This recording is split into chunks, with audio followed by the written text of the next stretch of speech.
Okay, ladies and gentlemen, I would like to welcome you again to our discussion and to continue with Associate Professor Luca. She is a professor at VUZF University and she has been lecturing in international tax law and also labor law ever since 2007 within VUZF. She has also wide experience. She has worked within the Ministry of Justice, the Ministry of Finance. She has had specializations in the United States, Austria, and other European countries. So I would like to give the floor to Professor Tsenova to talk about legal prerequisites and guarantees.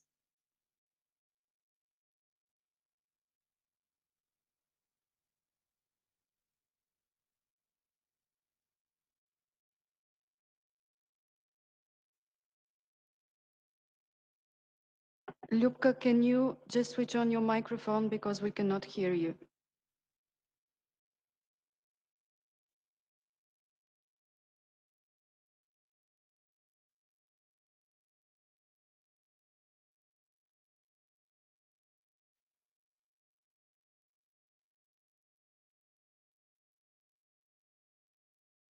We cannot hear you, Ljubka.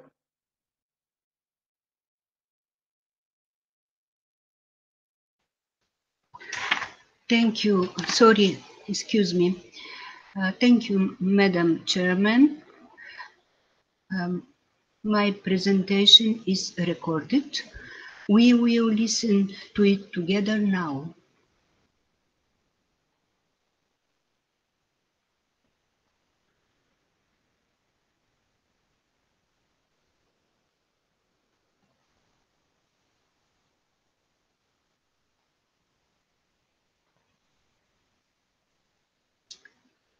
Please, Mr. Stoyan.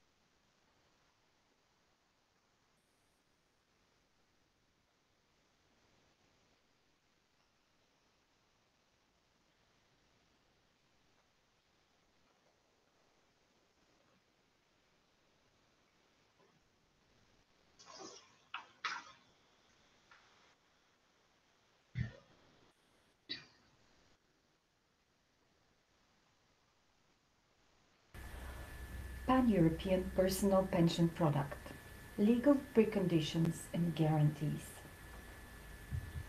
What is the main goal of this product? The main goal is to create a single market for personal pensions and contribute to the completion of the Capital Markets Union. There are several specific objectives. The first specific objective is to increase investment in the EU and contribute to completing the Capital Markets Union, with the ultimate goal of creating larger pools of pension savings, channeling additional financing to productive long-term investments.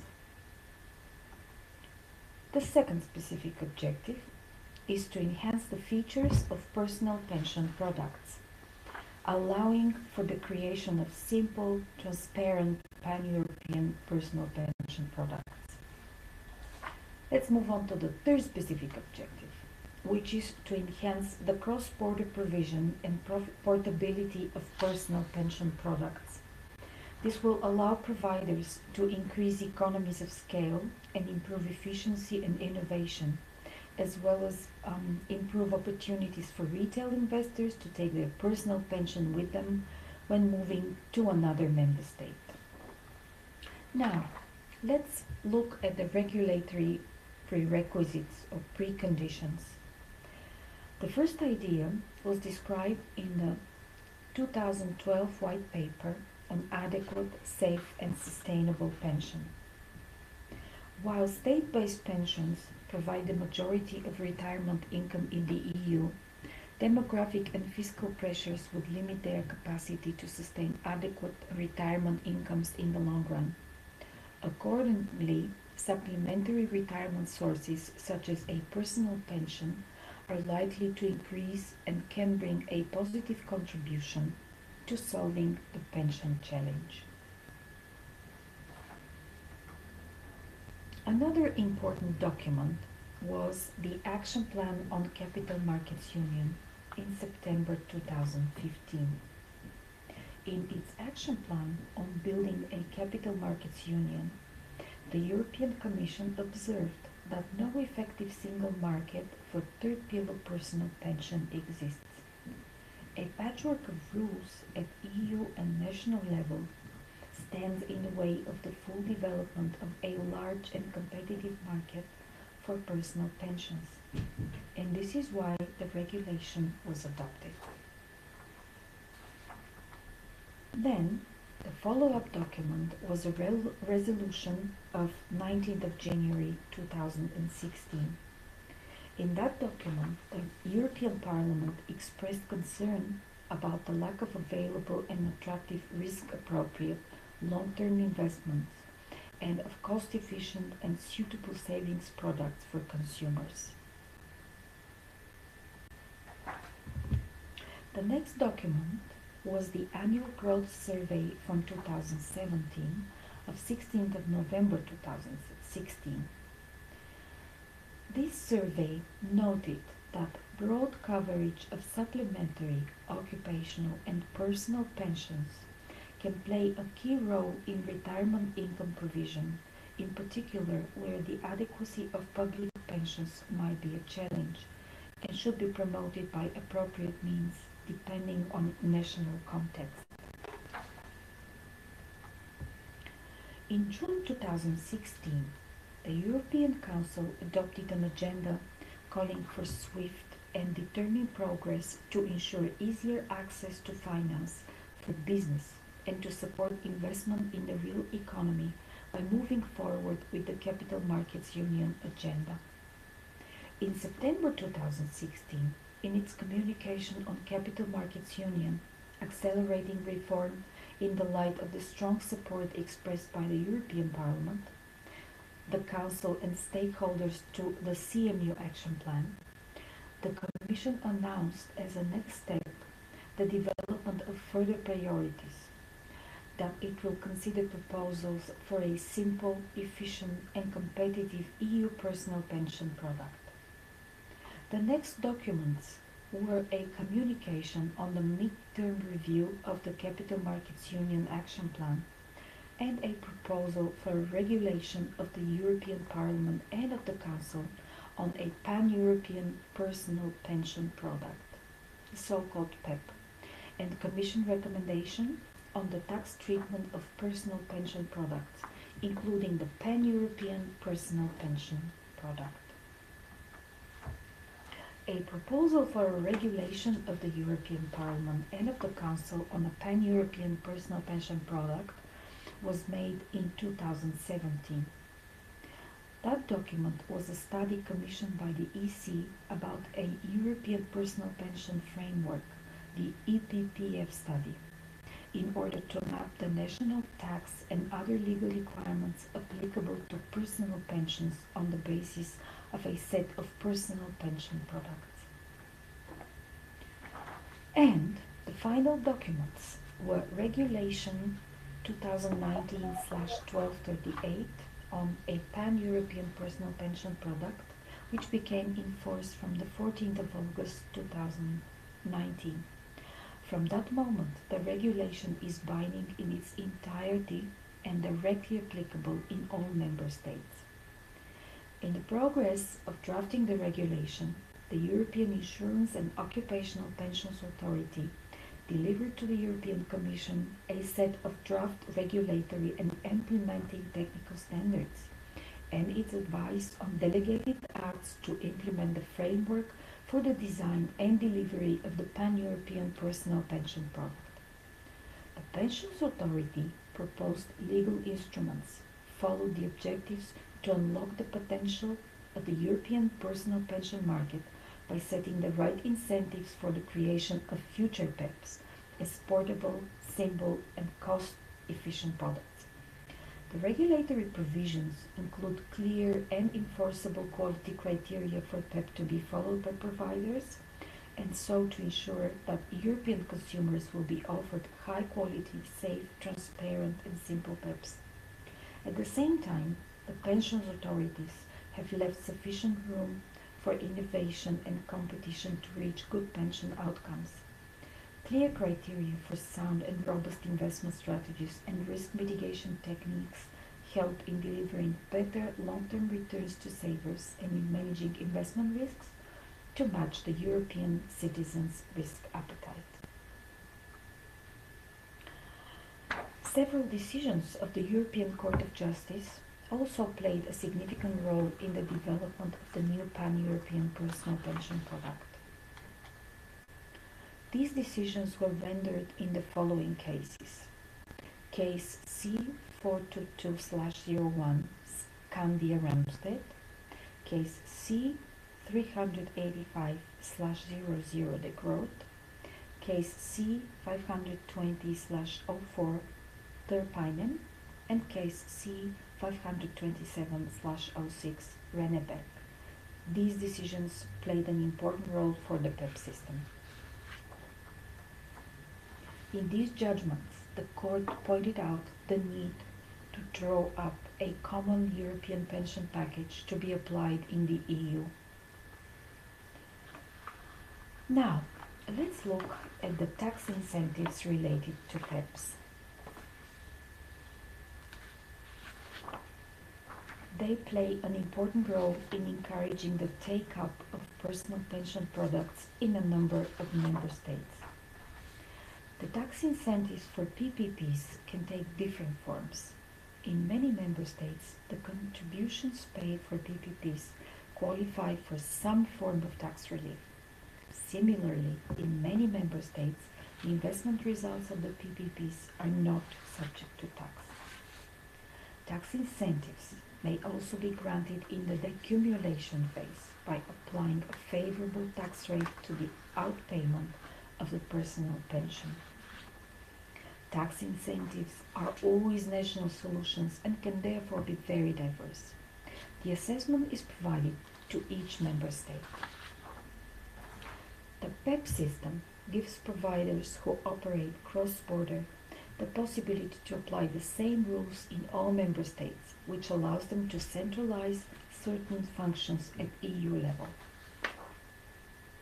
For individuals, the minimum product requirements laid down in the new regulation create transparency and simplicity as well as safety for retail investors, from which could benefit both employed and self-employed workers, mobile or not.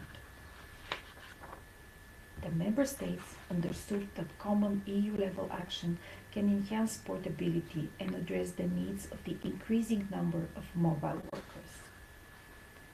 Personal pensions. What are their advantages? Personal pensions have an important role to play in linking long-term savers with long-term investment opportunities. Personal pensions can also help address the demographic challenges of aging populations, evolving working patterns among the workforce, but also secure adequate replacement rates in the future as a complement to state-based or occupational pensions. A better offer of personal pension products will help households to meet their retirement goals. So, the development of a PEPP contributes to increased choices for retirement saving and to building a union market for personal private pensions. The application of tax incentives could play an important role in encouraging the take-up of personal pension products, PPPs, in a number of member states. PEPP savers are able to choose the form of outpayments for the decumulation phase when at the conclusion of a contract and when opening a new sub-account. The decumulation phase corresponds to the period of time when the saver starts receiving the savings accumulated under one of the forms indicated above. The decumulation phase corresponds to the period of time that we just mentioned. PEPP savers with benefit of advice on the form of outpayments before the purchase of the product, as well as before the start of the decumulation phase. For instance, savers are able to tailor the type of outpayment to match their personal needs, e.g. to protect against longevity risk. This means that before the purchase of the product, PEPP providers and distributors have the obligation to check PEPP savers' retirement needs and in particular the choice of annuities. At the time of decumulation, PEPP providers and distributors have to offer the PEPP saver personal retirement planning advice, including a personal recommendation to the PEPP saver on his or her optimal form of outpayments. If a lump sum payment is not in line with the retirement-related needs of the PEPP saver, the advice is accompanied by a warning to that end. Following the launch of the PEPP, member states are encouraged to extend the benefits of the tax advantages they grant to national PPPs also to the PEPP, so that a PEPP can fall within the scope of existing national tax incentives for PPPs even when it does not fulfill all the national criteria for tax relief. Member states may incentivize different forms of outpayment. This flexibility allows PEPP providers to adapt their products to the national requirements for tax relief, so that PEPP savers are eligible for tax incentives where such incentives exist. If PEPP providers provide different forms of outpayments, savers are allowed to modify the form of outpayments of each sub-account 1 year before the start of the decumulation phase, at the start of the decumulation phase, and at the moment of switching. In conclusion, what can we say? A stronger capital market as a result of the CMU will provide and is providing individuals with better options to meet their retirement goals, delivering better outcomes for savers and providers alike. It is advisable to review the Bulgarian Insurance Code in order to remove texts that will create difficulties in the direct application of Regulation 2019-1238 of the European Parliament and of the Council. Thank you for your attention.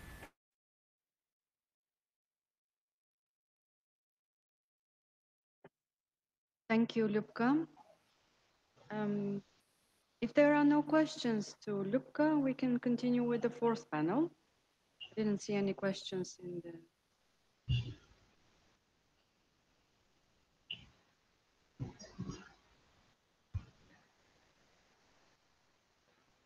So, dear participants, I'm happy to announce the beginning of the fourth panel, which is the holistic approach to the risk assessment, management of long-term retail savings and investment products. It's the fourth panel, as such, will discuss how to interconnect the security, risk return, and cost efficiency of PEPP. Here we will have representatives of two groups of potential providers, insurers, and also pension institutions, and the academia. First of all, I want to present myself. I'm Yulia Dobreva, Associate Professor at VUZF, and also the Director of the Economics Research Department within the Laboratory of Science of VUZF. And the first panelist who I want to invite is Professor Pier Paolo Morano. Yes, I can see he is here. Thank you for joining us again. He was here yesterday, but for those of you who are just joining us, I want to say a few words about Professor Morano. He is a professor of insurance law and regulation at the Catholic University of the Sacred Heart of Milan and University of Latvia. Professor Morano holds a PhD in banking law and regulation from the University of Siena and he's also a scholar in residence at University of Connecticut School of Law, and an affiliate faculty at the Department of Insurance of the University of Malta, and an honorary fellow at the University of Hong Kong Asian Institute of International Financial Law. So, Professor Morano, the first question I would like to ask you is, if we assume that security is the most important in saving for retirement, then can we say that PEPP is a safe product?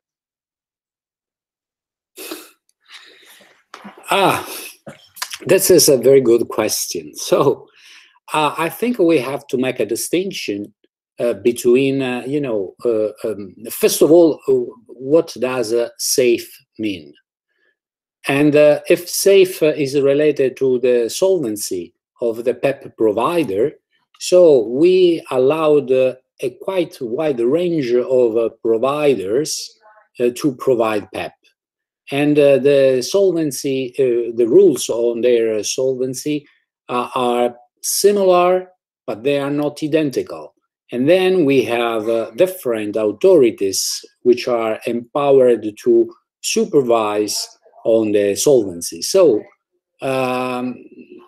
solvency depends on the provider and depends on the supervisory authority supervising the provider. Then, in terms from the perspective also of the product, of course, the basic PEPP provides a guarantee of the accumulated capital. So, if the provider is solvent, the guarantee is can guarantee the accumulated capital. However, if my expectations are related to an amount, a pension, which covers not only the accumulation, but also the inflation, I'm not sure. It depends better. It depends on the PEPP performances.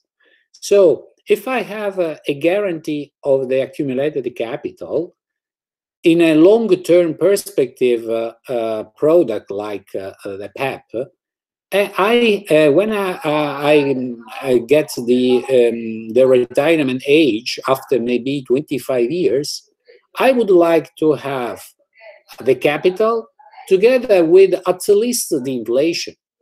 So if the performances are below the inflation rate, and I think I've lost capital because the performances, the annual return was not equal at least to the inflation. Then PEPP is safe in terms of design, is safe in terms of basic PEPP because there is the guarantee of the capital. We assume that the providers are solvent, and we assume that together with the guarantee there is a minimum return which is at least equal to the inflation. However, inflation.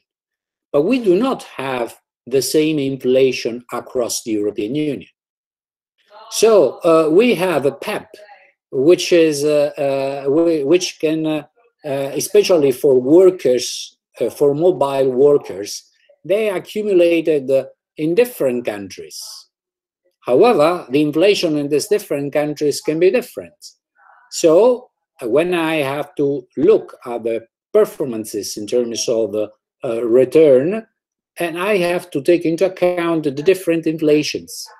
So PEPP, from this point of view, can be secure if the PEPP provider is able to manage the different inflations and to return at least,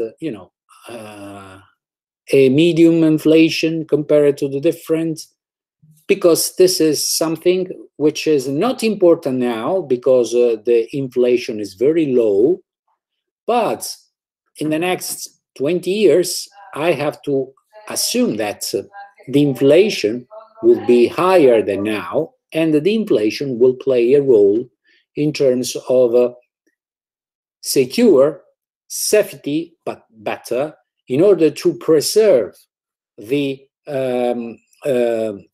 real amount of the accumulated capital over the years. So, in other words, we have a product which is in a good position to be considered safe, maybe is safer than other products because there is a guarantee of the capital. I'm not sure this is 100% safe, but I don't think we can have a 100% safe product. I think it's something we cannot find in nature.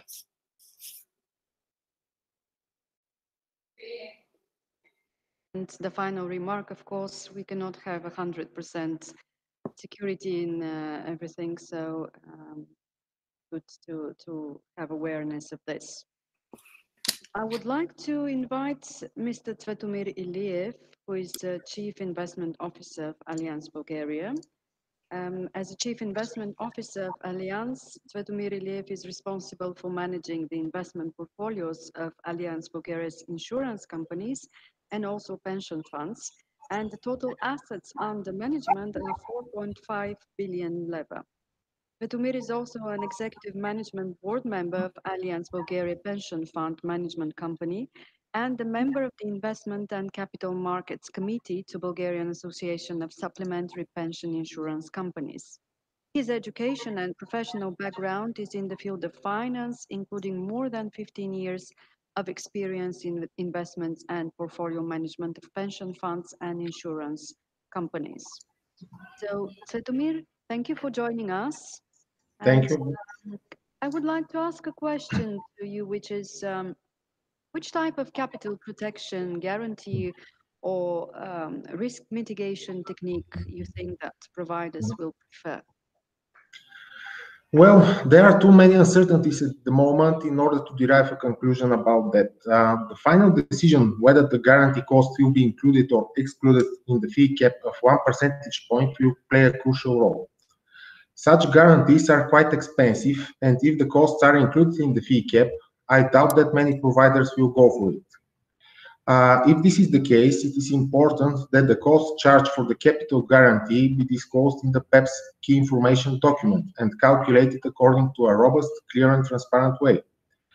Risk mitigation techniques, other than guarantees, also come at a price and provide for a similar level of probability to recover the capital as the guarantee. So, excluding the cost of the guarantee, but including the one for the risk mitigation technique, will result in an unlevel playing field. So, we shall not forget that the risk and the return are closely correlated, and therefore the strive to minimize the product risk might not always be in the best interest of the client. I think that life cycle strategy might be one of the most widely used risk mitigation techniques, as it has proven track record of being a cost-effective way of achieving this objective. In general, this strategy adapts the asset allocation and the portfolio risk based on the age of the client. Even if the market volatility were to result in investment losses in a particular year, the long period of time during which assets are accumulated by young people implies that the probability of poor outcome is limited. As older people tend to have shorter investment horizon, life cycle strategies reduce higher risk assets in order to protect the accumulated savings against the market downturns.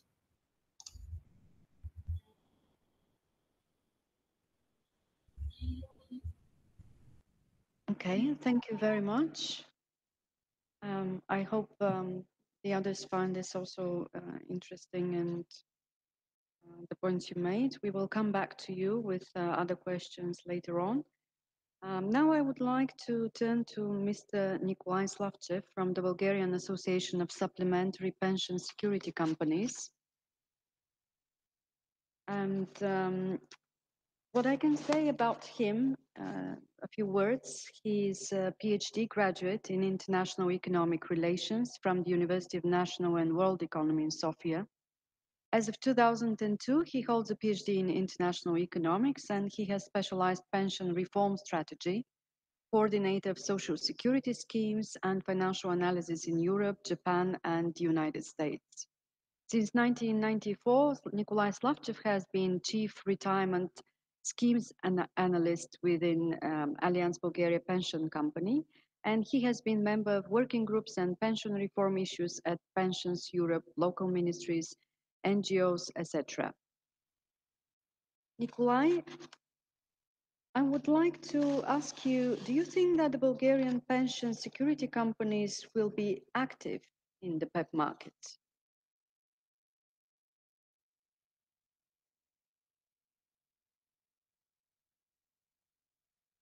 We cannot hear you. By the way, there is a problem with your microphone.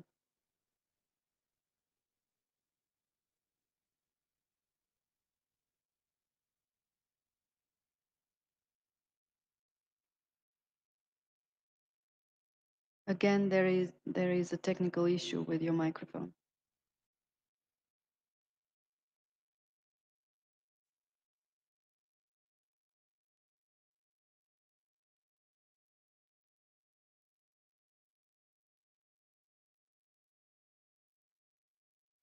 Nikolai, unfortunately, we cannot hear you, and perhaps you can check and see what is the technical issue. Please plug off and then plug on your headphones.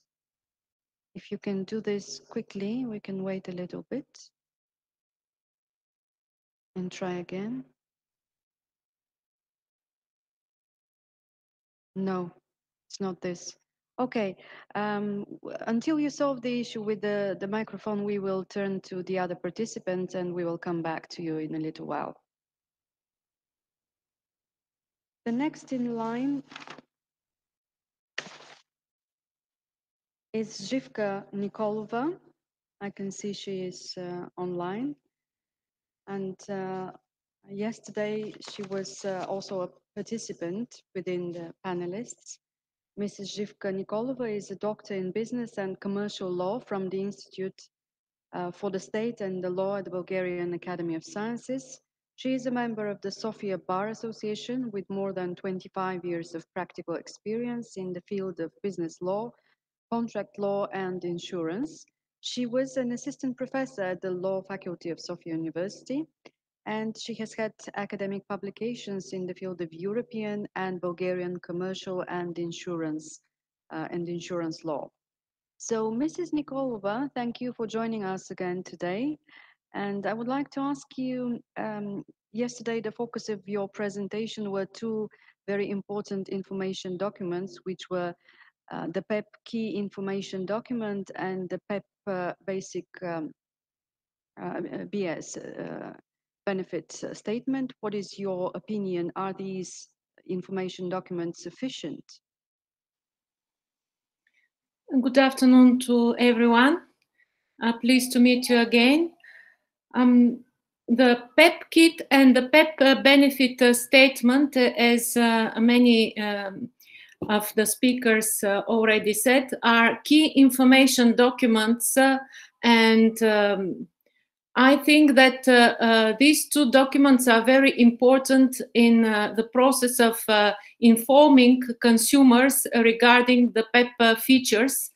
The pre-contractual stage of the development of this future relationship between the product provider and the client is very important. So this is a key point in the relationship when information has to be provided. So I think the PEPP kit is a very important information tool. The second one, the PEPP benefit statement, is information document during the term of the contract. Whether these documents are sufficient, it depends on the information which is included in them. I think that these documents are really very well designed in order to keep the PEPP savers informed not only before taking decision to invest in such a product, but also during the term of the contract, during the accumulation phase. And there was no time to mention during my presentation that there is an obligation for providing information during other points in this contractual relation between the PEPP provider and the saver.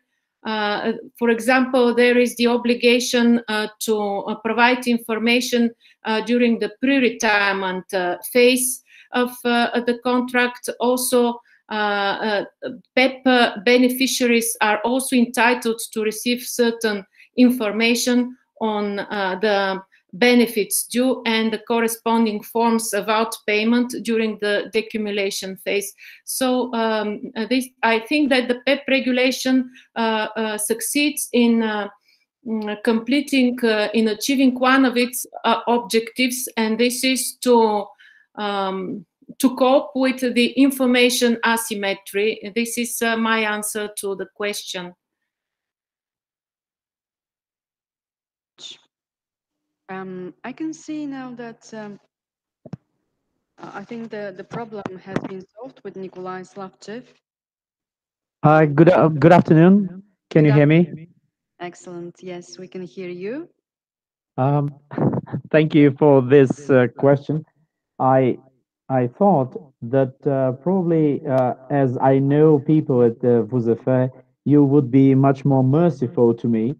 However, this is a very hard question, and it goes back to the way the local legal framework is established in the country. First of all, whether pension security companies will be active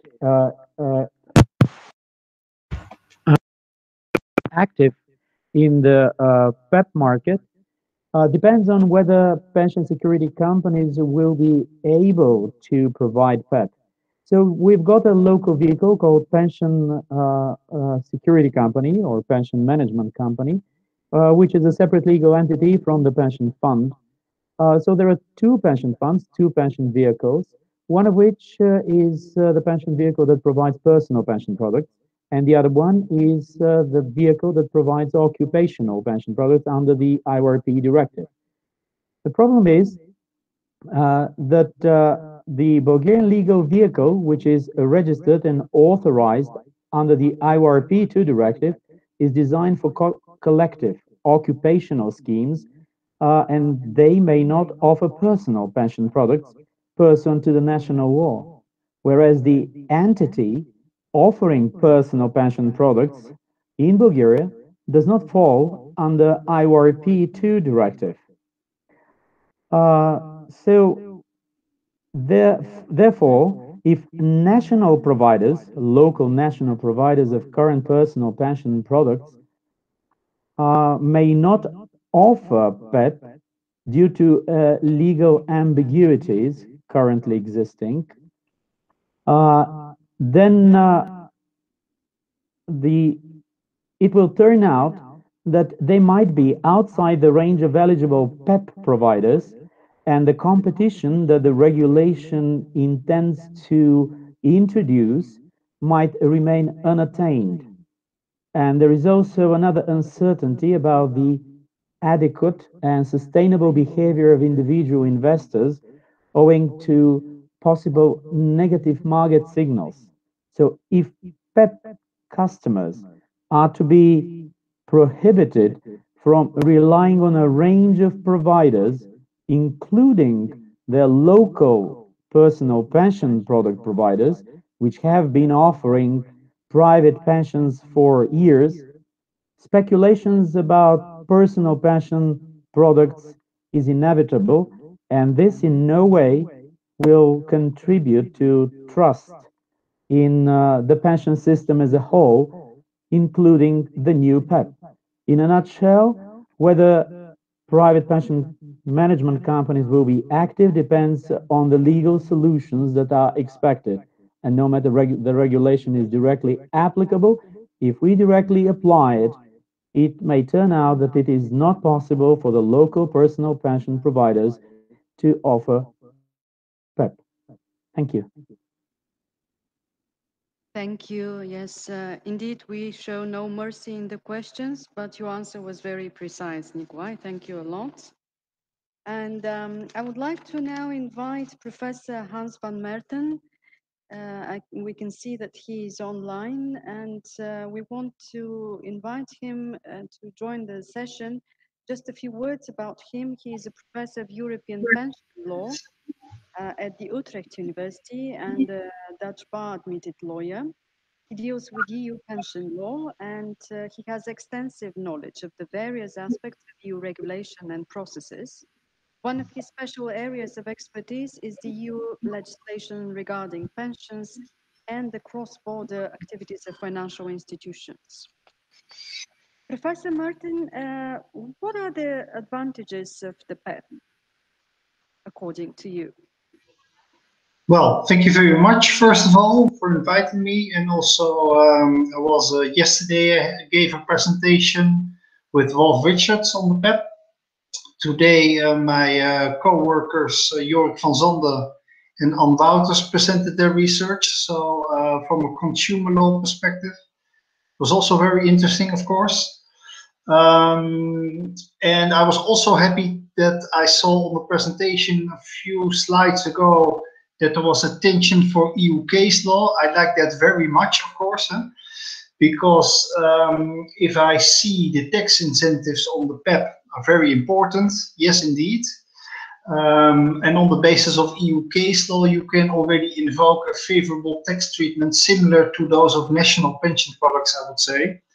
So I hope and I expect that certain member states will grant tax exemption to the PEPP on the basis of European case law, which already exists and should very well be done. You know, you cannot discriminate between national pension products, third pillar, and the PEPP.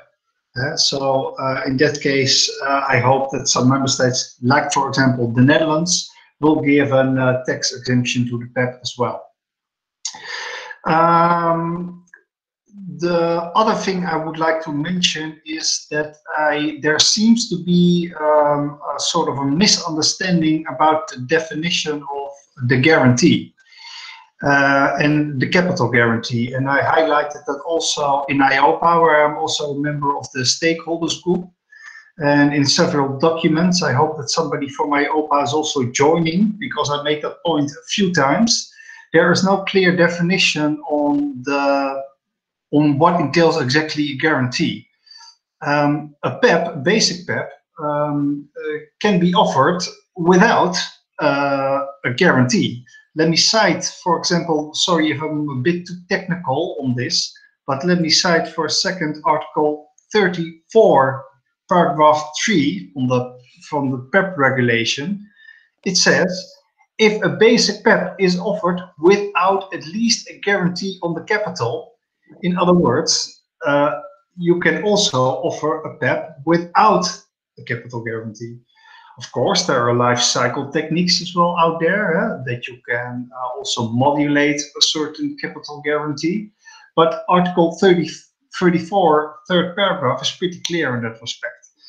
But again, you know, I think we should really need on the European level a definition, a clear definition, what it entails exactly to have a guarantee. Is it a Solvency II-like guarantee, you know, with a security mechanism of 99.5%, or is it a much lower guarantee with a much lower security mechanism involved, you know? So there must be some clarity on that respect. But in general, I think the PEPP, you know, as I highlighted before also on other occasions, I think the PEPP is very welcome, seeing especially the portability service attached to it. Of course, it was also mentioned, you know, that the clarity, the transparency, and the consumer protection, all very, very nice features. But what I especially like, you know, is the portability service, because, for example, also in the Netherlands, it's quite impossible to have your third pillar pension products to be portable between member states, but also in a member state, so between jobs in a certain member state. But I hope you know, the PEPP regulation also will give an impulse to second pillar pension schemes, because it really sets the norm and the standard, in my view, also for second pillar schemes to be much more transparent, open, and much more low cost than it's already the case. In some member states, you know, the costs of the second pillar are very high, so it could be much lower, and I hope and I expect that the PEPP will offer there also a sort of a impulse, you know, to make these products more transparent and more safe and future-proof. Thank you very much. This is important, and my next question again to you, because it is related, which are the problems which the PEPP framework is solving? Well, I mentioned already a few, and the biggest problem is, of course, costs and intransparency, and the difficulties with portability. And basically, the PEPP solves all these three issues. Of course, it can be clearer on the guarantees, what it exactly entails, but the objective is very clear and very good, you know. And I think so. The portability is a big problem. The cost of second pillar and third pillar pension schemes is a big problem, especially now since the COVID-19 crisis. So I hope and I expect that the PEPP will also be a solution to those problems. They will not solve everything, of course, but I hope it's a step in the right direction.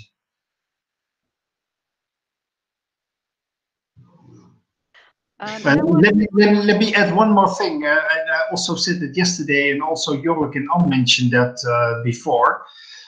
We did some research on this topic, and we think that it's very well possible to organize sort of a collective PEPP. So basically, the expectations can be maybe that an employer, and also Francesco Briganti yesterday mentioned it, that an employer will be in the position sooner or later that he says, wait a second, I have here a second pillar occupational pension scheme with 500 euros costs per participant.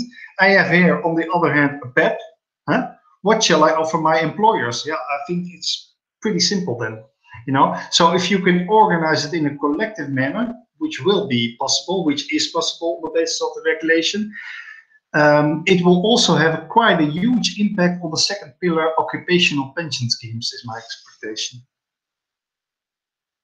Yes, thank you.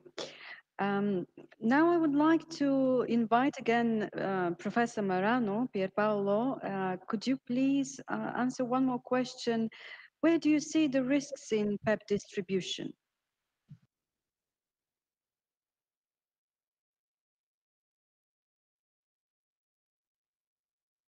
We cannot hear you. Perhaps you can check the microphone. Okay. Well, can you hear me now? Can you hear me? Yes, we can, yes. Oh, okay, thanks. So I think that there is a potential demand for PEPPs, and the problem is how to match the demand with the offer. And of course, the PEPP distributors play a very important role. However, if we have to distribute PEPP with providing advice, we need to understand that advice increases the responsibility, the liability of the provider. So the provider can decide to be more responsible in front of the customer.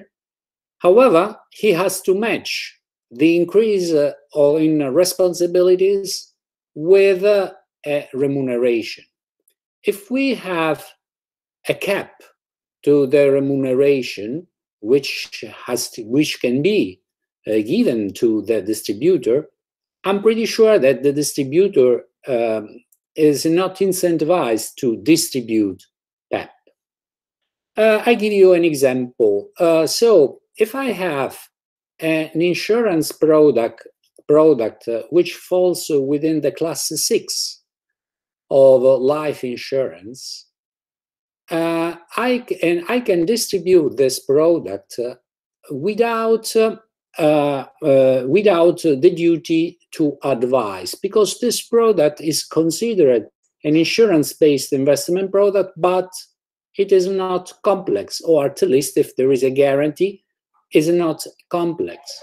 In this case, I have not the duty to advise, and I am within the incentive regimes introduced by the Insurance Distribution Directive. So in this case, I can have an incentive to advise my customer to buy a Class 6 pension insurance, life insurance product rather than a PEPP, because I get more money. So this is, I think, the main challenge in terms of distribution. Of course, but you have already mentioned it before, you know, tax incentives play a very important role. The portability is also important, but the main issue, in my opinion, is the remuneration and the incentive we can give to the distributors to distribute this product. And of course, the issue is also which are the incentives for providers to provide this kind of product.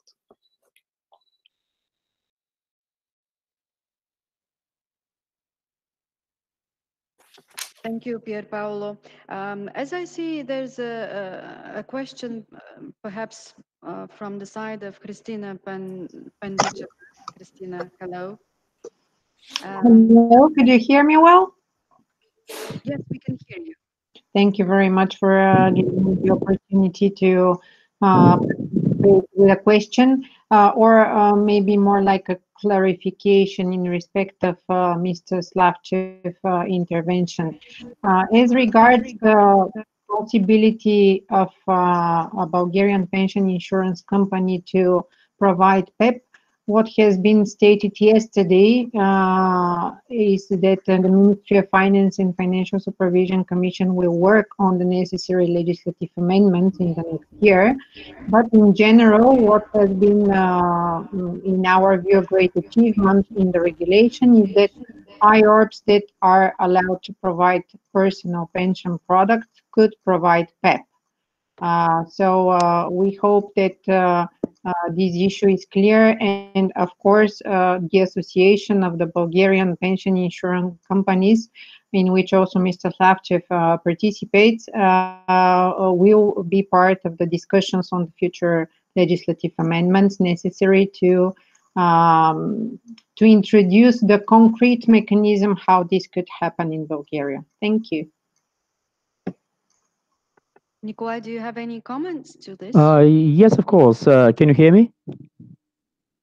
Can you hear me? Yes, we can hear you. Thank you very much. I thought this is the previous problem. So my great admiration to Mrs. Pendicheva. We have had a lot of discussions with her in working groups and in person on this regulation, and I admire her great contribution to the regulation being adopted in the way it is adopted now. So there's a minor problem which relates to, as I mentioned, to the local legal framework, which says that the pension company, which is a pension management company, it's an asset management company, but not a typical one. It's just a company that can manage only the pension funds established by itself. So the pension funds and the pension company are separate legal entities. The idea is to segregation the assets, not only between the plan sponsor and the members, but between the asset manager and the money of the members. So the one vehicle that was reviewed, that is the Voluntary Pension Fund, which provides personal pension products, is currently not within the scope of the IRP directive. And the other vehicle, which is Voluntary Pension Fund with occupational schemes, is fully within the IRP directive. However, the idea of PEPP to provide personal pension products cannot be directly applied without the expected legal amendments Mrs. Pendicheva just mentioned, because the personal pension product may be offered through a vehicle which is not under the IRP directive, and the vehicle that could provide a PEPP is actually the one which is under the RRP directive, the Occupational Voluntary Pension Fund, but this Occupational Voluntary Pension Fund, which is under the RRP directive, may not offer personal pension products in terms of the definition of what a personal pension product is. So my great admiration again to Mrs. Pendicheva, to what was mentioned, and to, I think, minor legal amendments that will clear the way for the regulation to be directly applicable. Thank you.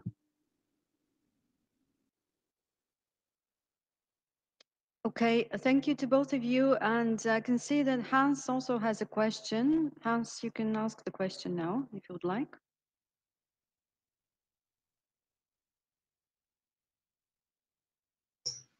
So, on mute. Now I have a question also for Ms. Pendicheva. I think we met 2 years ago at a conference in Sofia already. I still have this beautiful coffee cup, by the way. I hope you can see it. I got it as a present. And we discussed 2 years ago already if Bulgarian IORPs can offer a PEPP. Did I understand you now rightly that you said yes, they can under certain circumstances, because in certain member states it seems that way, yeah, that it's possible. And it also means that if some member states like the Netherlands is planning to block IORPs from offering a PEPP, but you will get, of course, through the internal market provisions, PEPP from other member states on the Dutch market, for example, or the Belgian market or the Luxembourg market, whatever. So there could be, of course, sort of an unlevel playing field in that way, that some IORPs can and some IORPs cannot offer a PEPP.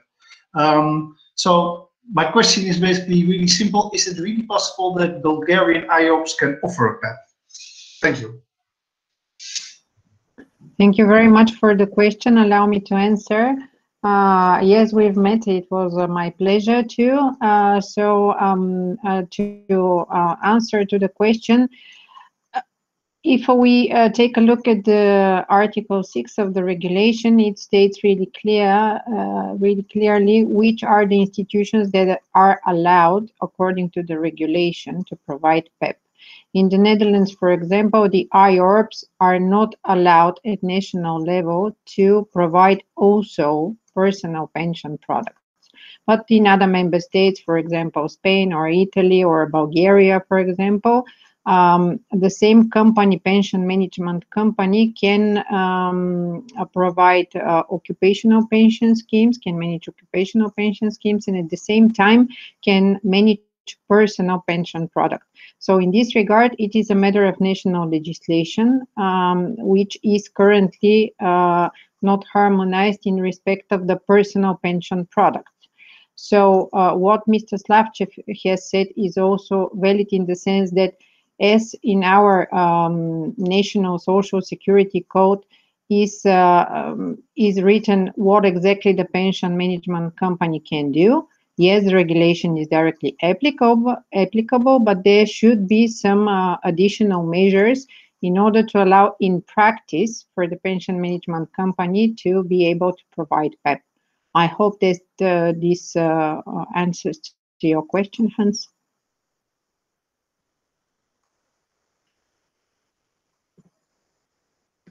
It does, thank you.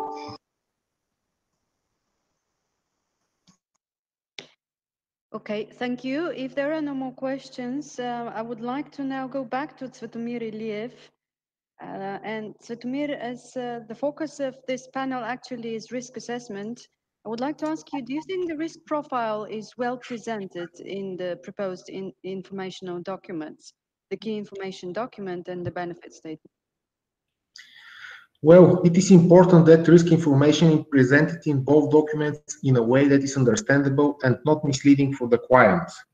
Now, a PEPP that is consistent with the goals of recapping the capital, outperforming the inflation, and reaching the long-term risk-free rate with high probability can be considered as having a medium or high risk, just because of the uncertainty of the value of the assets at retirement. On the other hand, a PEPP that shows a low probability of outperforming inflation and reaching the long-term risk-free rate can be considered as having a low risk, just because savers would know what she or he would receive at retirement with a high degree of certainty. In order to avoid that, in my opinion, a new methodology should be developed to take into account the age of the PEP saver and also different types of risk she or he is facing. For example, investment. In addition, I don't think that it is appropriate to present in the key information document short-term performance for 1, 3, or 5 years because of the long-term nature of PEP and the need to avoid focusing on short-term volatility. In my opinion, the key information document should include only long-term past performance, such as 10 years or even more. On the other hand, for the sake of transparency, PEP benefit statement should present the performance achieved during the most recent years. However, a comment should remind savers that PEP has a long-term investment horizon and financial markets can be volatile over a short-term periods. Last but not least, performance scenarios offer easy to assess information about the expected outcome, but they might be misleading if calculated based on the past performance. Due to the cyclical nature of financial markets, usually such scenarios tend to show the best outcomes just prior to market correction and the opposite, the worst prior to market recovery. Thank you.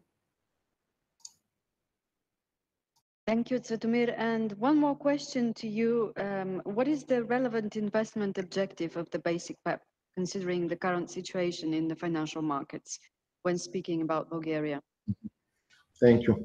Well, the pension savings pursue different objectives, which can vary significantly depending on the personal and other circumstances. It is therefore difficult to set a single PEP objective. In general, maybe the most appropriate or relevant investment objective for such product is the real positive return, or the return higher than the inflation. The best and easiest way for the PEP provider to achieve such objective would be to invest in inflation-linked bonds, which unfortunately are not widely available in Europe. Another drawback from portfolio management perspective is that the inflation can fluctuate and the fact that it is not known at the time when the guarantee is issued. The current low yield environment would make meeting such objective extremely hard without taking excessive amount of risk. Moreover, the inflation in different European countries, and actually most of the European countries, is different. And moreover, it is higher than the maximum guaranteed interest rate set at national level. So another investment objective that is widely discussed is the long-term risk-free rate. I would say that the long-term risk-free rate is not a concept that is easy to understand by savers, and moreover, it might not necessarily correspond to their individual basic savings objectives. Nevertheless, I would expect that there will be a vast number of PEP providers that will offer enough diversity so the clients will be able to choose one that suits their needs best. Thank you. Thank you. Thanks a lot. As I see, there is a question on the part of John Mitchum, and he directs the question to Hans, so I'll just read out the question. And also, any one of you is invited to answer it. The question is, does a life cycle investment product built around a risk adjusting allocation algorithm constitute digital advice that could fulfill the PEP advice mandates?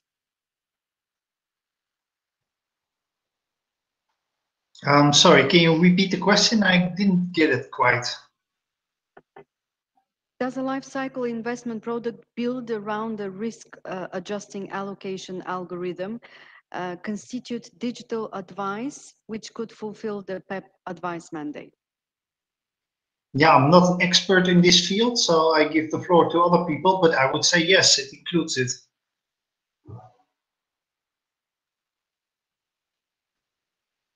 Okay, thank you. And now I would like to invite Mr. Slavchev. Nikolai, can you answer the question? Do you think that PEP will steal clients from the voluntary pension funds?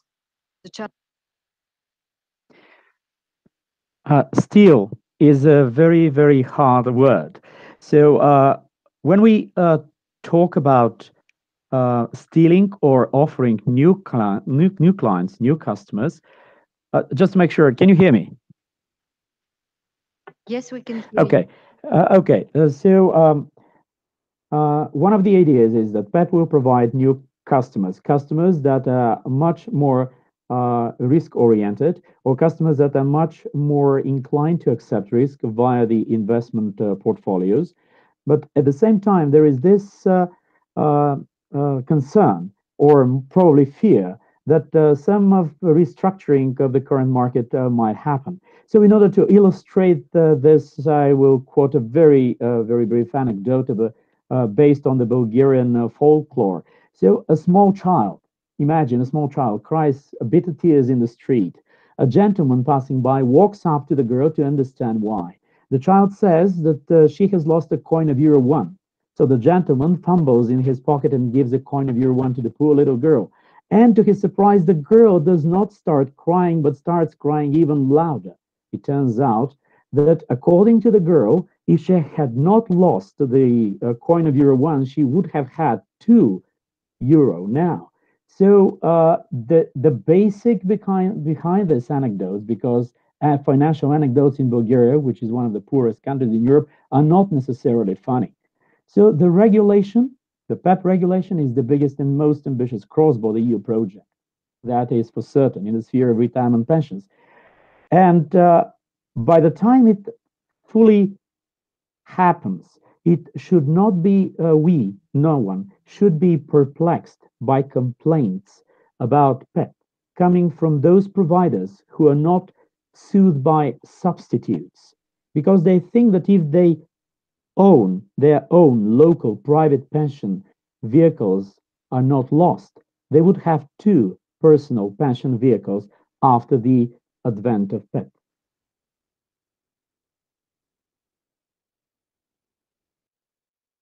Okay, thank you.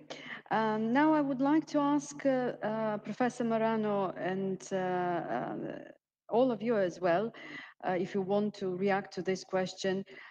If you have to choose PEPP, which one you prefer, the basic PEPP or another investment option? Well, I believe the answer depends on your assets allocation.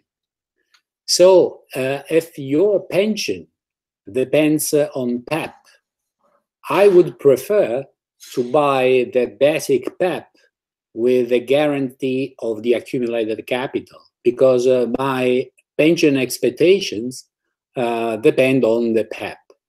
On the other hand, if I have other instruments, other investment options, which are, with a purpose of provide a financial support when I'm retired, and above all, if Pillar 1 and Pillar 2 are quite generous, I might prefer a PEPP with an investment option in terms of a higher return on capital than the guarantee of the accumulated capital, because there's the benefits from the PEPP are just a part of the more general benefits I can get from a different asset allocation. So in between these 2 options, of course, there are other options,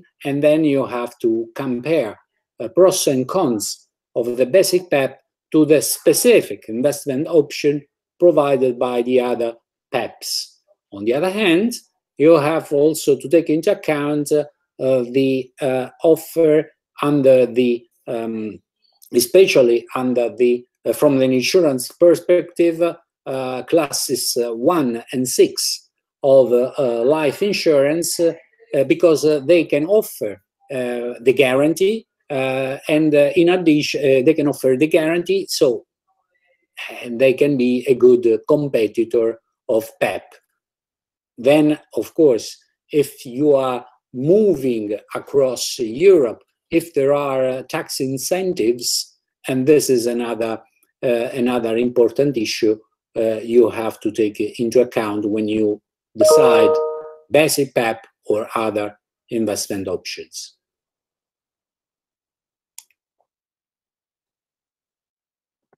What about the others? Would you like to answer the question as well? Any one of you who wants to join?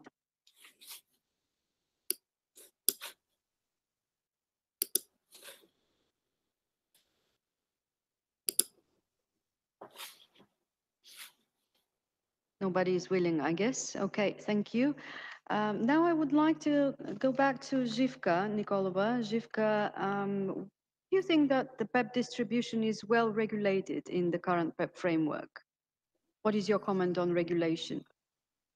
This is a very tricky question. I think that my colleagues here on the panel will also say something on this point. Distribution rules in the PEPP regulation are PEPP regulation has adopted a dualistic approach, as I may say, because it follows a sector by sector approach regarding distribution rules. So we have on one side the PEPP regulation, which tries to establish uniform rules regarding PEPP distribution. But on the other hand, the European legislator has taken into account the specifics of the different PEPP providers and PEPP distributors. That is why the specific European legislation in the field of retail financial services will apply. I mean the Insurance Distribution Directive and MiFID II for the other distributors and providers. And I think that time will show whether it is this dualistic approach is the good approach, because I think that in practice there will be difficulties in applying this this different legislation which we have in this field. And I just wanted to say that several speakers before me spoke about the possibility of a digital distribution, and I'm happy to hear.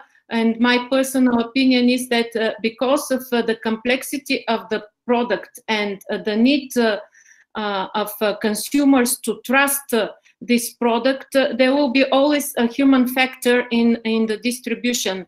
And you may make research using internet, but in the end, it is a very important decision which will require long commitment on behalf of the PEPP provider and on behalf of the client.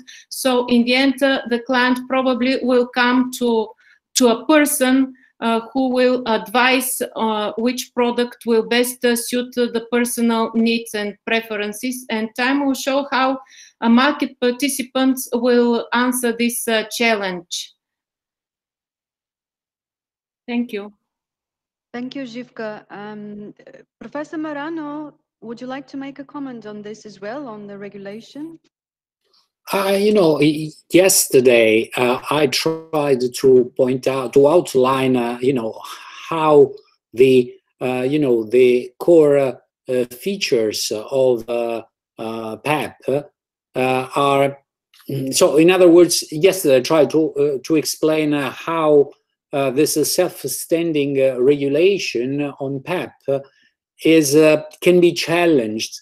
Because product oversight and governance of PEPP depends on several issues we find in EIDD and MiFID II. Then we do not have an harmonized regulation on cross-selling. However, we have the opportunity to pack together a PEPP and the biometric risk, and the coverage on biometric risk can be provided by insurance undertakings. So we have an insurance product which is packaged together with a pension product, and where the insurance product is ancillary to the pension product. However, this pension product is not included in the list of directives which can derogate to the general application of the cross-selling regulation in insurance. So we have to apply the rules on the IDD, Article 24.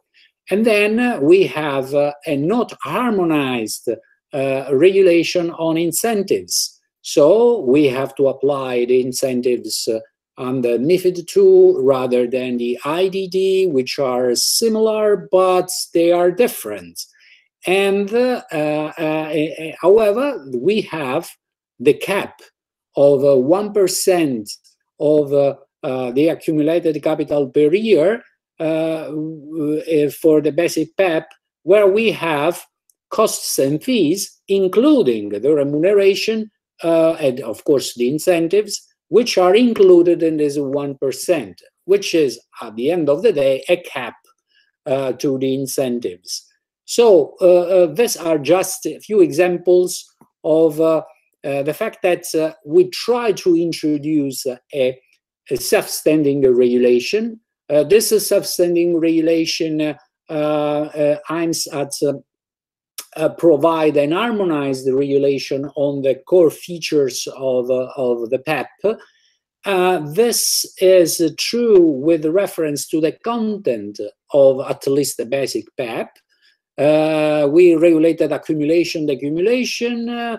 However, in terms of distribution, I think there is, we need to take into account the sectoral regulations, and we have to manage the combination between these sectoral regulations and the regulation on PEPP. Thank you, Pier Paolo. Do you have any other questions, all of you? Anyone who wants to ask a question and who is eager to ask?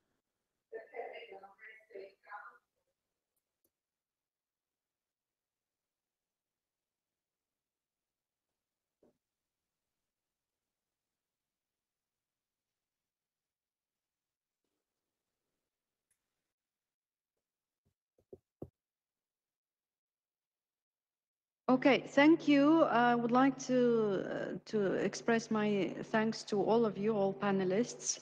And now I want to continue now with the researchers and experts who will present on their topics, the topics that they have chosen. I would like to first invite Nicolina Mareva from the High Institute of Agribusiness and Development of Regions. Nicolina, are you here? Hello. Hello. I hear you. Can you just say a few words about yourself, present yourself, and Okay, I am assistant professor in Department of Finance in University of Agribusiness and Rural Development in Plovdiv. The topic that I will present today is about the development of capital pension schemes in second and third pillar in countries in sea region, Central and East European region. Okay, thank you. Yes, and we can start your presentation. Yes.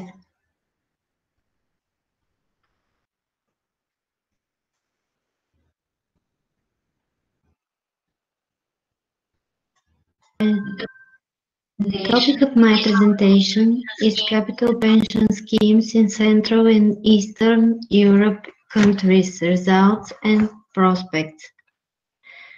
At the end of 20th and at the beginning of 21st century, most of the countries from Central and Eastern Europe started reforming their pension systems by the three-pillar model with significant participation on funded component that will contribute to the diversification of the pension financing in the light of demographic changes.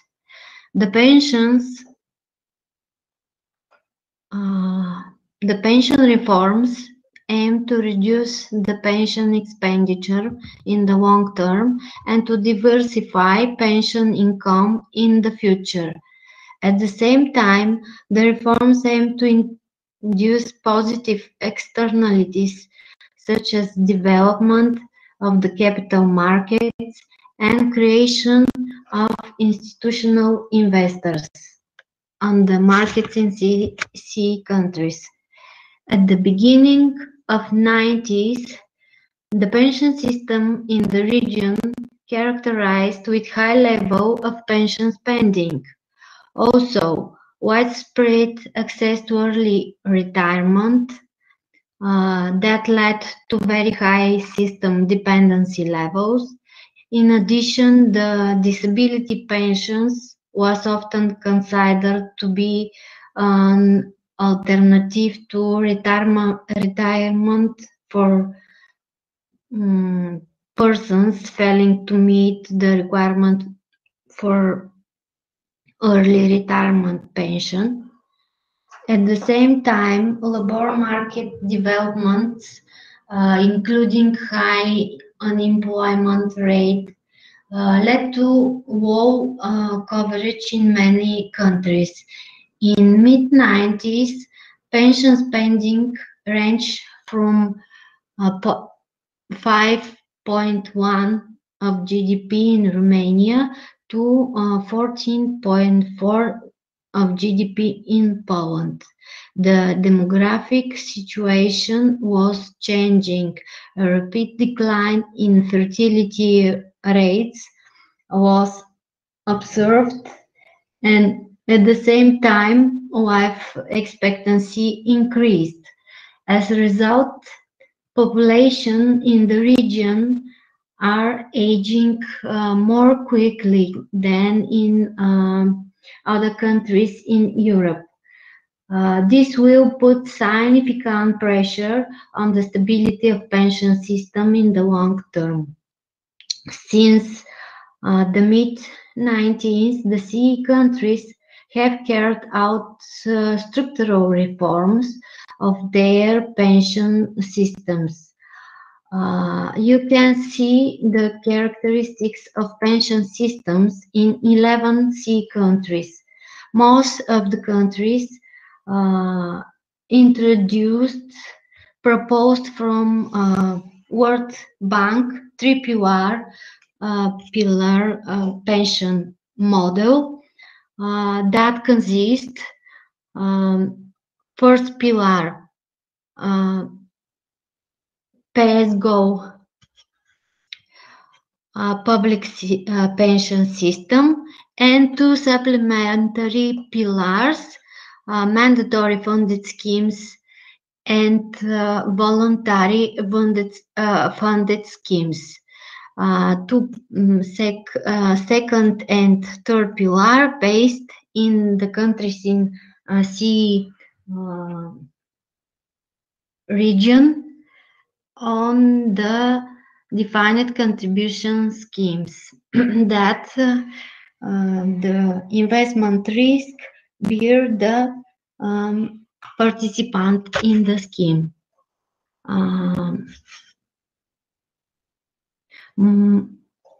Only Czech Republic and Slovenia didn't introduce supplementary mandatory insurance. Funded second pension pillar in Czech Republic was introduced in 2013 as optional one. Pension system in Slovenia is set of pay-as-you-go system complemented with occupational pension schemes in second and voluntary personal savings in third pillar.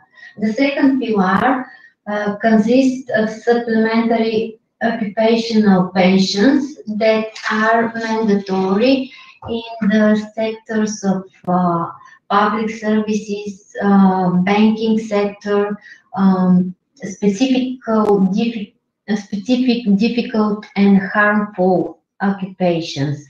For other sectors, employer can form voluntary occupational schemes, but if at least 2/3 of employees agree to join the scheme. The key argument supporting the multi-pillar pension reform strategy was in promotion of sustainability of pension systems in the CE countries in the long term and achieving macroeconomic stability and increasing of economic growth, development of capital markets in these countries, and creating a stable base of institutional investor. Also, better labor incentives.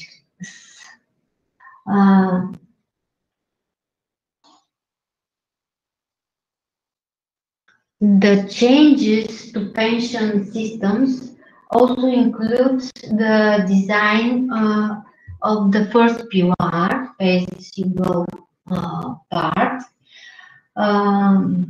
either by structural reforms and by parametric changes. For example, increasing of retirement age, improving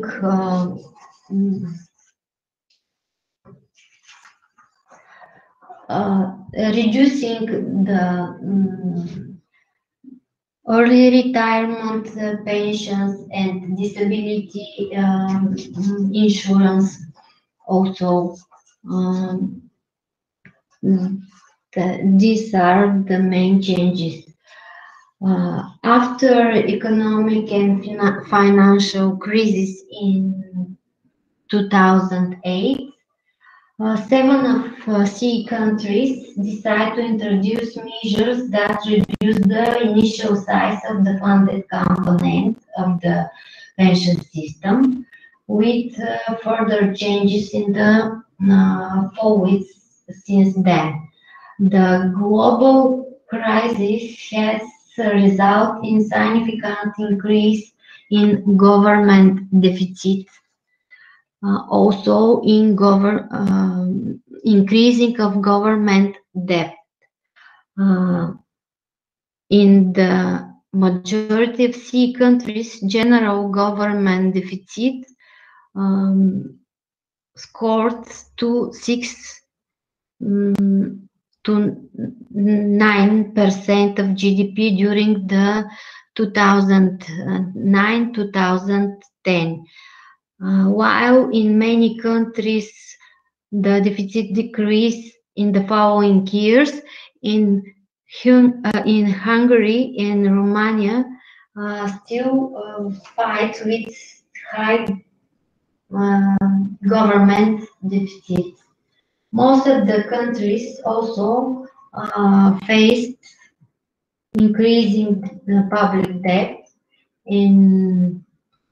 For example, in Hungary, Croatia, and Slovenia, debt levels exceed the more than 60% of GDP in the years following the financial crisis. In Hungary and Poland, despite the transfer of assets from Pillar 2 back to the public pension system, government debts remain high. Fiscal situation is the key driver to following changes in the funded DC schemes after 2008. Details of the changes in the funded system you can see in the table. There are many differences between the CE countries that decide to partially or fully reverse the funded component of their pensions, but we can summarize these changes in temporary reductions, partial reductions, permanent reductions of contribution rates, and permanent partial or full permanent reversals. However, the most important factor contributing to the decision of reversing the mandatory funding can be assigned to worsening fiscal situation combined with high pension expenditures.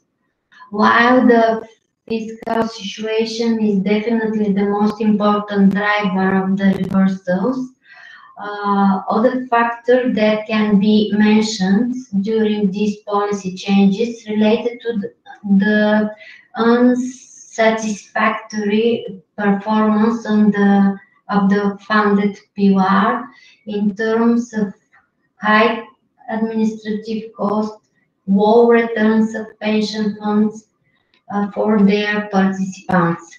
According to the Global Pension Statistic provided from OECD, in 2018, the nominal rate of return is negative or close to zero. As we know, pension investments are long-term investment. It is imperative to consider rate of returns in long term. But in long term, they bear inflation risk. Other drivers from pension returns include asset allocation of pension products, performance of capital markets into which pension products are invested, asset manager skills in terms of picking securities and market timing, the fees and commissions charged by providers of pension products, also and tax burden. If you see allocation of assets in funded pension plans in 2018, we can see that equities dominate only in Poland and more recently in Lithuania. Bonds dominate in other countries, in most countries, on average representing 56% of assets. The countries where pension funds are most heavily invested in bills and bonds are Armenia and Czech Republic.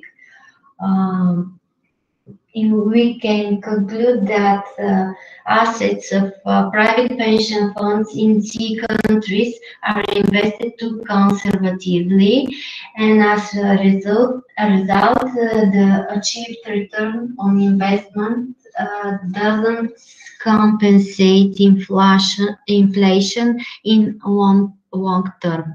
If you see in the table, real rates of return, net of inflation, also net of investment expenses, you can see that maximum 10-year annual average is 4.8% in Romania. But Romania started their pension reform in 2008.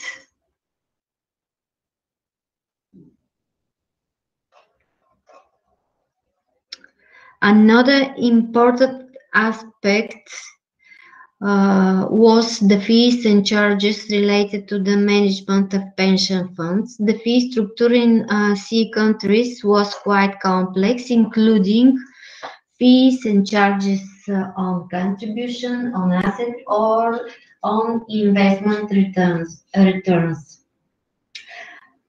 We can conclude that fees were initially relatively high. Fees charged by pension providers for the cost of running pension plans reduce the overall amount of assets in those plans, lowering the retirement benefits payments that members may get. Pension providers charge fees in different ways. At the end of 2018, depending on the country, fees could be charged on contributions or on salaries directly in some countries, or on assets, on performance, or combination. We can see that in Bulgaria for the 2018, the level of annual fees and commission was higher. Due to the law, we can conclude that the arguments for all of these changes were different in different CE countries, besides high pressure of budget resources. And for example, that's our high level of fees and costs, intransparent system and low rates of return, lack of trust in pension system in the participants, using the funds in second pillar to stabilize public finance, however, has proved to be a short-term solution. Reforms after financial turmoil in 2008 were caused by different drivers, but mainly due to the rising pension expenditures and fiscal imbalances. Also, poor investment performance of the funds in second pillar. For countries that opted for reversals of pension reforms savings, pension fund immediately lowered the public debt. At the same time, that caused increase of the hidden debt in the form of future pension obligations of the state. Further development and improvement of funded component of pension system is imperative for governments and pension administrators in countries in the region. Remove the inefficiencies in the existing systems, for example, investment performance and investment regulations, fees and cost guarantee mechanism. The most important issue is to sustain the public trust toward the pension system in the long run. Recent attempts to improve the second pillar regulation in many countries in the CE region included introduction of life cycle investment strategies. Riskier investments with high return are suitable for younger persons at the beginning of the accumulation phase. On the other hand, for members that are approaching the retirement age, security of investment is more important than high returns. Thank you for the listening.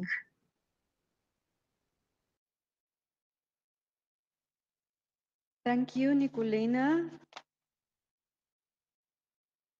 Now I would like to give the floor to Chief Assistant Professor Ralica Pandurska. Ralica, are you here?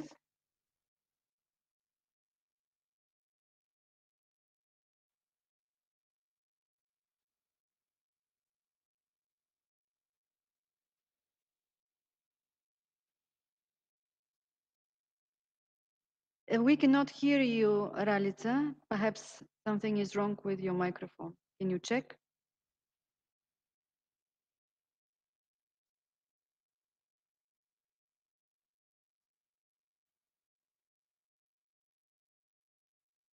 Ralica, can you hear us? Yes, you can hear us, but we cannot hear you. I can read from your lips. Okay, we will now continue with Borislava, our next participant, and then we will come back to you, Ralica. Thank you. Borislava, are you online? Are you ready? Yes, I'm here. Let me turn the camera. All right. Borislava is... can you see me? Or? VUZF? Yes, yeah? We can see you. Okay. A little bit dark, but it's okay. Okay, sorry, but I guess it's because of the lights behind me. So, shall I begin? Yes. Okay, so hello everyone. It is a pleasure for me to be part of this conference. And please excuse my not that perfect English since I do not use it in my everyday life. I don't have a presentation, I will be just talking. I hope it will be interesting for you. So how can the experience we have in saving pension products help us? As you know, the pension system in Bulgaria has existed since 1889, and the last reform was carried out in the year 2000, the aim of which was to reduce the effect of the negative demographic processes in the country. As a result of this reform, the so-called three-pillar pension insurance system was introduced in Bulgaria, a model combining the advantages of income distribution and the capital principle of insurance. Because each pension system aims to replace the income in active working age with income that is received in a period during which the insured person, due to old age, cannot work, the achievement of the goals of the pension system can be judged by how effectively income is replaced and what percentage of income is replaced by retirement. The second pillar of the system in Bulgaria, operating on a capital principle, is insufficient at the current levels of contributions, as 1% of the insurance contributions can replace a maximum of 3% of the income in a 40-year insurance period. And this is assuming that wages are rising in line with inflation and income from investing the full amount of contributions outpaces inflation and is above it by 1%. With a negative real growth rate for a 40-year insurance period, things would look much worse. An analysis of the distribution of the number of persons in the universal pension funds and professional pension funds in 2019 shows that 88% of the newly insured persons did not choose a fund, but were subjected to official distribution. This shows the lack of interest of the newly insured persons. The reason for this may be due to the fact that young people do not have the necessary insurance culture. It is necessary for all stakeholders, the state, the employers, and trade unions to permanently conduct information campaigns in a language accessible to insured persons, which will increase the awareness, commitment, and insurance culture of citizens. Bulgaria is one of the countries that introduced personal pension schemes in 1994. Capital pensions are part of the entire pension system, but the existing personal pension insurance in Bulgaria for 25 years now is still not well developed.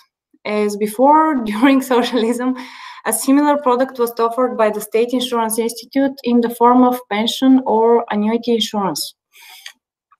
According to the data from the National Social Security Institute, the number of insured in these funds is over 640,000 people with accumulated assets of 1.85 billion lev. The arithmetic mean nominal return of the supplementary pension insurance funds is negative at the moment, minus 3.19%. In Bulgaria, the market for voluntary pension insurance is rather a market for the use of tax preferences through voluntary pension insurance. In the past, it was common practice for funds deposited during the years to be largely withdrawn by insured persons after the end of the financial year. For this reason, the system is not efficient enough to provide income replacement through voluntary savings. In order to stimulate long-term savings, a mechanism is needed to compensate for the tax losses of the state when withdrawing funds from pension funds before retirement. Alternative investment and the use of tax effects for insured persons by insurers, bank, investments, intermediaries, and other will provide an opportunity to stimulate long-term savings of insured persons with more competitive alternative investment opportunities, as well as opportunities for mobility of pension savings, not only in Bulgaria, but also in the European Union. The implementation of PEPP and the introducing of personal pension products under the new regime can improve the regulation of all personal pension products. Of course, the expected impact of this new regime will be greater for countries like Bulgaria, as occupational pension schemes are less developed in the member states of Central and Eastern Europe. In order to bring about changes in the legislation in the future, public opinion on individual pensions in Bulgaria will have to be assessed. The opinions of all stakeholders must be taken into account in any proposal for changes in the legislation. Bulgaria has a good basic framework for personal pensions in the existing voluntary pension fund, despite the inconsistencies with PEPP. The changes that the introduction of PEPP into national legislation will lead to are not fundamental. Bulgaria has not yet adopted a strategic policy for adequate and sustainable pensions. It is the government's responsibility to create a framework for affordable, transparent, and cost-efficient retirement products. So, in conclusion, I can say that the lack of competitive alternatives to long-term savings with tax incentives enjoyed by the current pension system cannot give a clear picture of possible pension savings instruments. The low pension culture and disinterest of the people in Bulgaria to the proposals of the current system could be changed through the introduction of new, transparent, and portable products such as PEPP. Wide popularization in understandable language is needed in order to increase the culture of long-term pension savings. So that's from me. Thank you very much for your attention. I hope it was interesting and I hope everyone is safe, and in these days, wear your masks. Thank you, Borislava, and congratulations for being so brave to deal with this topic. We always happy to see the enthusiasm of young people. Thank you very much. Ralica, how about you? Hello. Hello. Can you hear me? Yes. Okay, super. The second try was successful. Yes. And can you see me? Just a few words about you, Ralica, to present you to the other participants. Ralica Pendurska, she is a lecturer at University of National and World Economy, Department of Human Resources and Social Protection. Her research interests are basically in the field of labor economics, social security, mandatory and supplementary, social policy, demography, and the labor market. She has various specializations in Spain, in Croatia, Austria, and she has participated in practical projects related to the validation of knowledge, skills, and competencies of low-qualified workers, the integration of immigrants, the increase of employability of disabled people, and other issues. So, Ralica, we are happy to have you with us today, and you can proceed with your presentation. Okay, thank you very much. I'll try to share my presentation and I hope to succeed in this. Let me see. Can you see my presentation? Can you see my presentation? No, not yet. Maybe we can wait. Because two troubles are too much. Okay.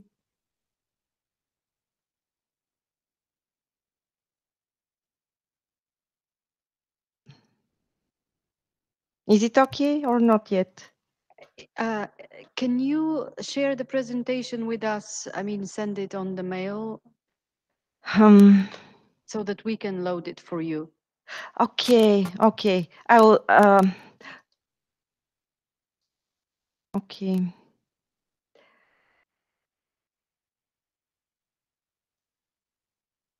Which mail?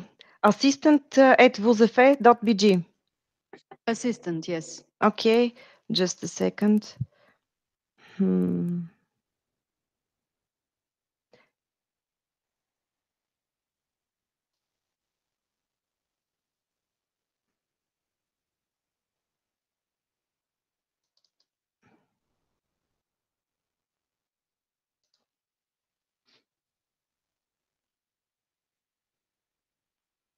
I send it to you.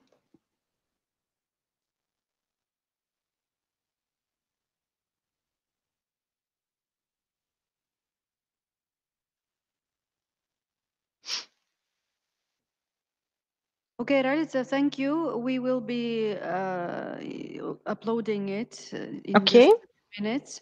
Okay. But while we are waiting, can you say a few words about your research interests and the Social Security? Okay. As you said, I'm an assistant professor in the University of National and World Economy in Sofia, Department Human Resources and Social Protection.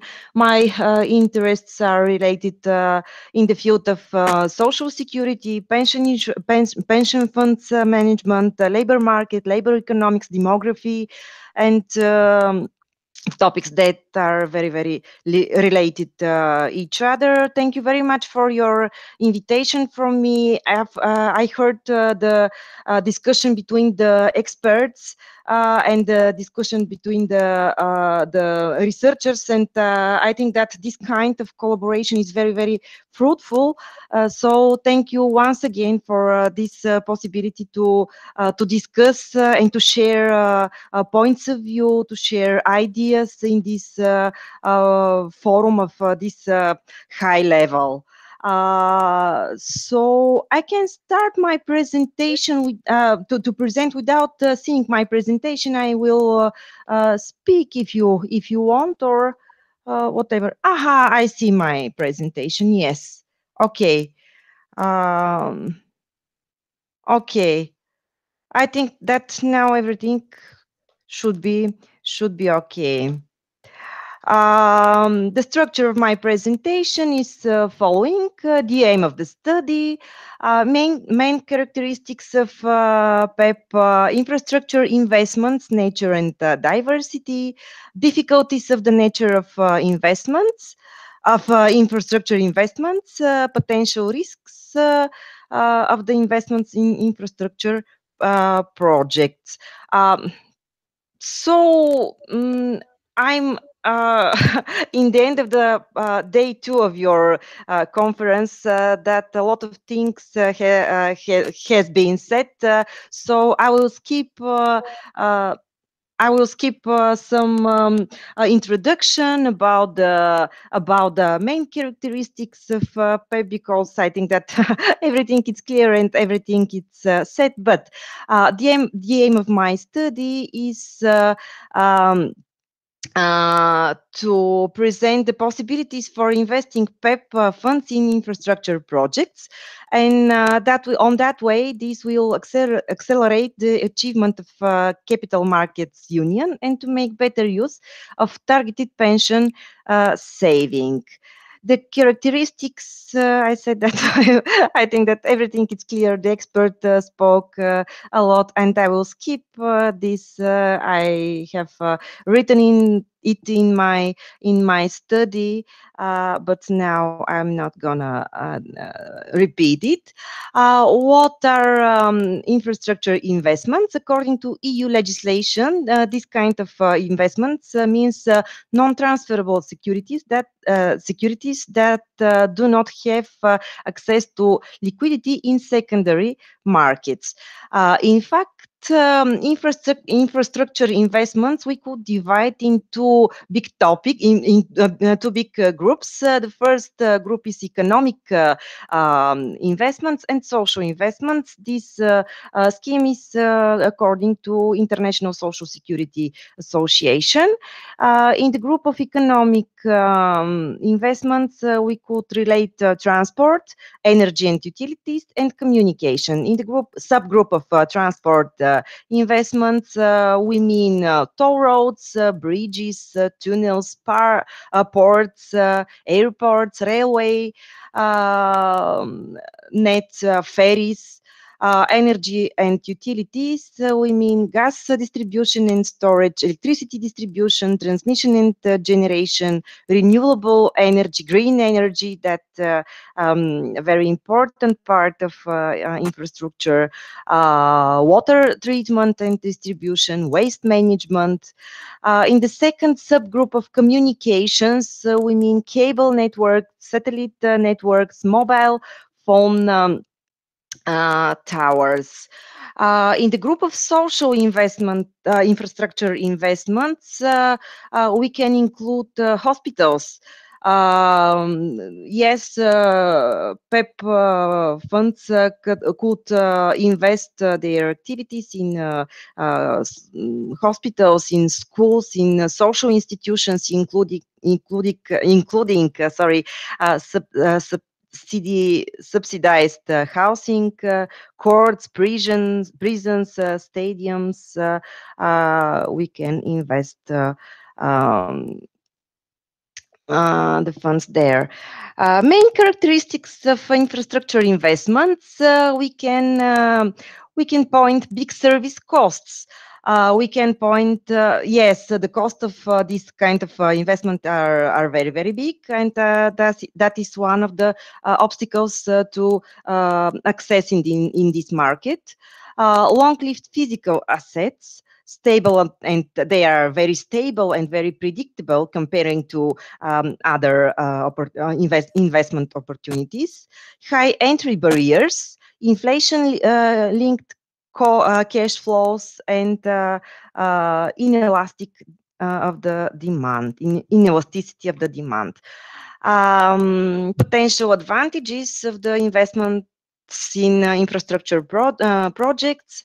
I will say attractive risk-return combination, limited correlation between the other assets, liability matching, inflation hedge. This is an opportunity to hedge the inflation risks, downside protection. There are some difficulties for pension funds investing in infrastructure, and I have pointed the following difficulties. First, lack of sufficient knowledge and experience in this type of investment. In the second part, insufficient information and data for infrastructure projects, because sometimes the access of the information is not so easy. Lack of transparency, advances in innovation and information technology that could be achieved.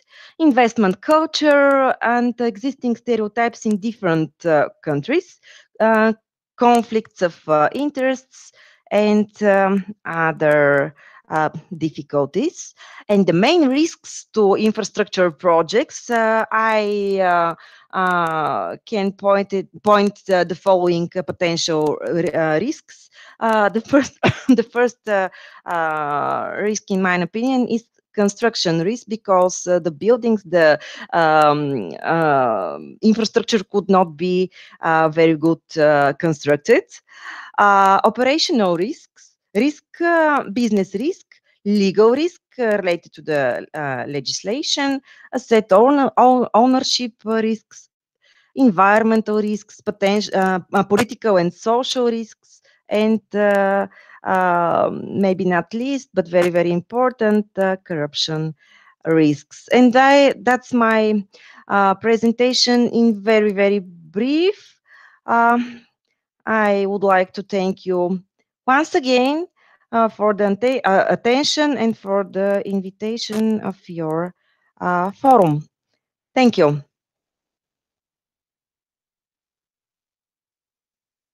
For joining us today. And now I want to open the space for questions to all participants. Actually, everyone can ask questions and share opinion.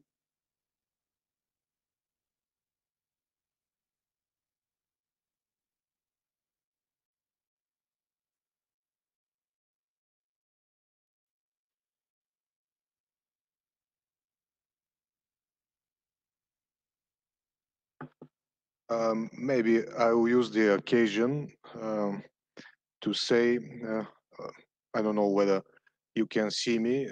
I'm the Professor Stanislav Dimitrov from the VUZF University. For those 2 days, we have a very fruitful and productive discussion, I think, and that all the persons are here the end of the second day and Friday. I think that is good evidence, and I know that all of you believe in capital pensions, and within the VUZF University, we are thinking to form a PEPP Knowledge Center because we think that this is a topic with influence for many years ahead. And of course, all of you will be invited for future projects. And again, thank you for all of you for your participation. We will send all of the presentations we received through the link to the site of the VUZF and VUZF Lab. And of course, we are open for any ideas for future steps, for future measures. Yesterday, popped up one idea to see you all of you again after maybe 1 year to see where the PEPP will stay and to see the final framework of the PEPP. So thank you again.